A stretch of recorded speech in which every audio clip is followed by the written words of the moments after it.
అందరికీ నమస్కారం. గుడ్ ఫుడ్కి స్వాగతం. ఈరోజు మనం సపోటాతో 2 రకాలుగా స్మూతీ చేసుకుందామండి. ఒకటి మిల్క్తో, ఇంకొకటి మిల్క్ లేకుండా.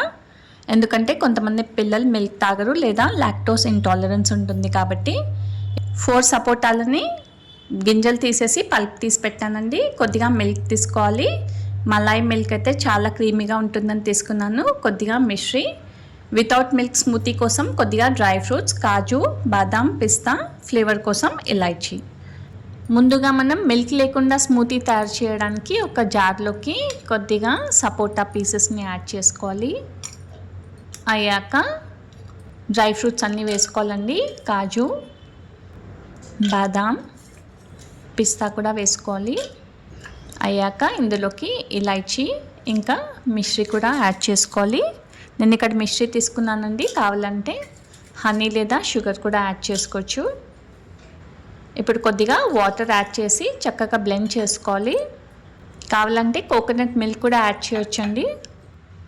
మన స్మూతీ రెడీ అయిపోయిందండి. ఒక గ్లాస్లోకి వేసుకుందాం. ఇంకా ఇది పక్కన పెట్టేసి ఇప్పుడు మిల్క్తో మనం ఎలా స్మూతీ తయారు చేయాలో చూద్దాం.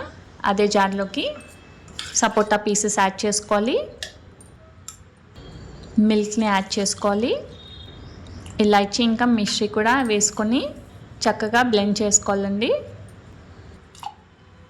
మన స్మూతీ రెడీ అయిపోయిందండి. ఇది కూడా ఒక గ్లాస్లోకి వేసుకుందాం. ఇంకా చూసారు కదండి, మనం సపోటాతో 2 రకాలుగా స్మూతీ చేసుకుందాం. ఒకటి మిల్క్ వేసి, ఇంకొకటి మిల్క్ వేయకుండా.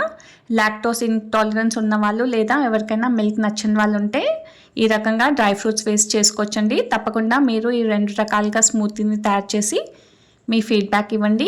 మన ఛానల్లో ఇంకా చాలా ఇంట్రెస్టింగ్ హెల్తీ డ్రింక్స్ ఇంకా పౌడర్స్ కూడా ఉన్నాయి. అవన్నీ ప్లేలిస్ట్ డిస్క్రిప్షన్లో ఇస్తాను, తప్పకుండా చూడండి. ఇలాంటి ఇంట్రెస్టింగ్ అండ్ హెల్తీ రెసిపీస్ కోసం మన గుడ్ ఫుడ్ని సబ్స్క్రైబ్ చేయండి. అందరికీ కూడా షేర్ చేయండి. Thank you.